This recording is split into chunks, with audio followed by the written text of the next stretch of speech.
finally got the chance to check out Smile 2, who was directed by Parker Finn, who actually directed the first one as well. Let's get into it.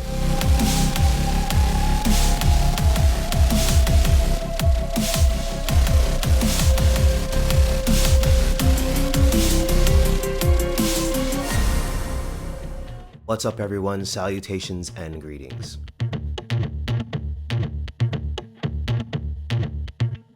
Oh my goodness, from the jump, my girl and I were watching this and we were so enveloped. The theater that we were watching it in was very interactive too, which made the experience that much better. When my girlfriend would jump at things, the girls that were next to us, they would say something like, "Oh no, he didn't. Oh hell nah." And it was just like so funny because everybody in the theater kind of interacted with each other without directly interacting with each other. Those are some of the best theatrical experiences that you can have, where people are engaging with the film and with you as well, but not overly talking throughout the film or making unnecessary noise or bothering you. It was just like quick like one-liners or like a nice reaction, and then if you have a similar reaction but said something different, you know, you can just kind of be like and then get back to the movie. That's exactly what happened from start to finish. So my girlfriend and I, after the movie, looked up what Parker Finn has done because we really loved the direction of this movie. The cinematography was great. The way how the actors and actresses were with each other, their chemistry was beautiful. So something else that he's done is called Laura Hasn't Slept,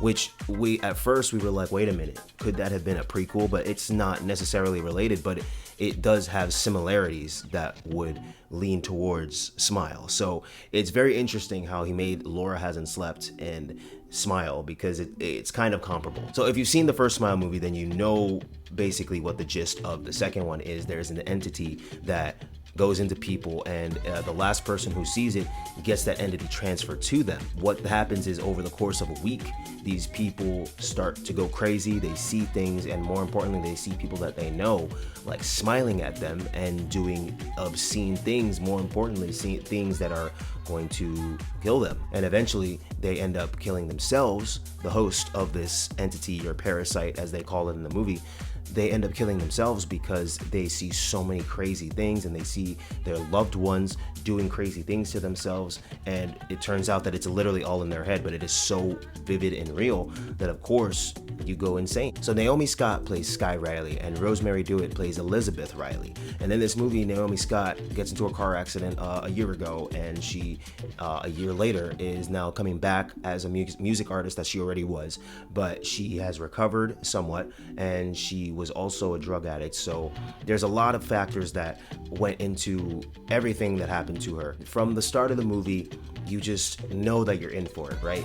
So with Naomi Scott's character, Sky, we see her kind of downfall throughout the movie. So unfortunately, she makes a run-in with a guy, Lucas Gage, who plays Louis Fergoli, a drug dealer who's trying to help her with her pain because she is a recovering addict, so she's not taking anything really, but the doctors won't prescribe her anything stronger than Tylenol, as she says in the movie, so she takes Vicodin for her back pain from the car accident. So while she goes to see Louis, there's a lot of weird things that happen, and unfortunately she becomes now the victim of this parasite because she witnesses Louis do something absolutely batshit insane right in front of her.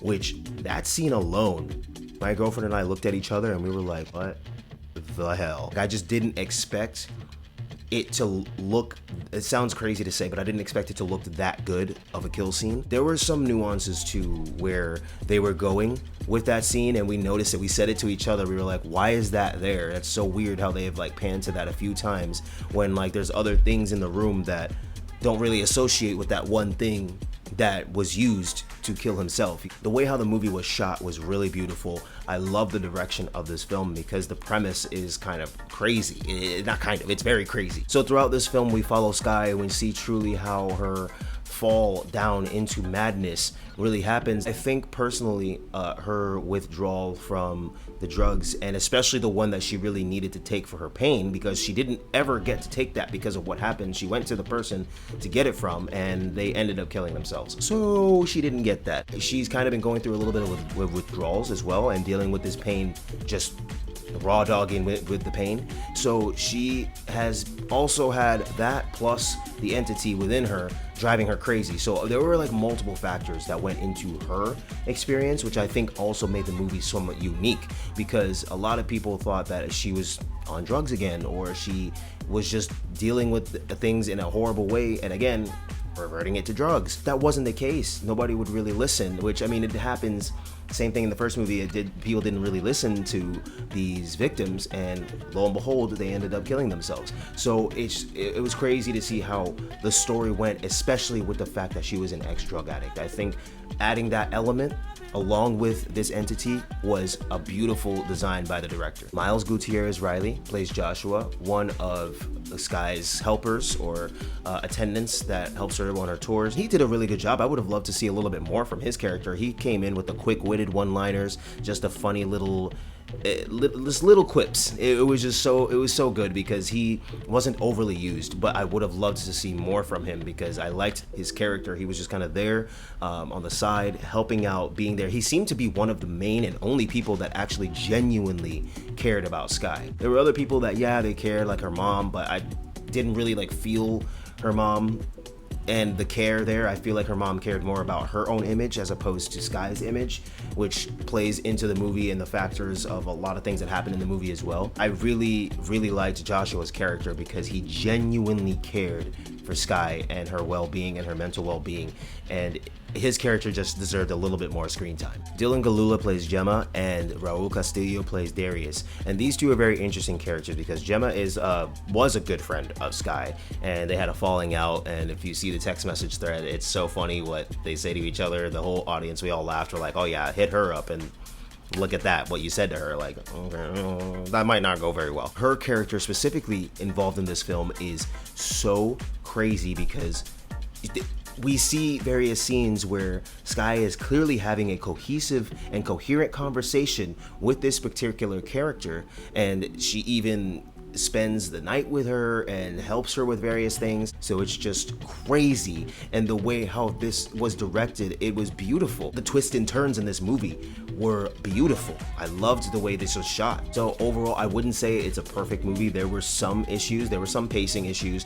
there were some things that could have been fleshed out a little more. For instance, a particular character, Peter Jacobson, who played Morris, I will say nothing else but that. There's just some things that didn't really make sense, and a few things that we kind of got left like, okay, well, why wasn't that touched on? What happened there? Like there was just like no payoff for a few things. So those will be my gripes. It's just there was no payoff for a few things, and just some things that didn't really make any sense in regards to some of the characters and what they were experiencing. But overall, I have no real big issues with the film. I loved almost every ounce of this film, and I definitely recommend people go see it. But thank you all for stopping by for another video. You know the drill. If you aren't subscribed to the channel, hit that subscribe button. All right, guys, until the next one.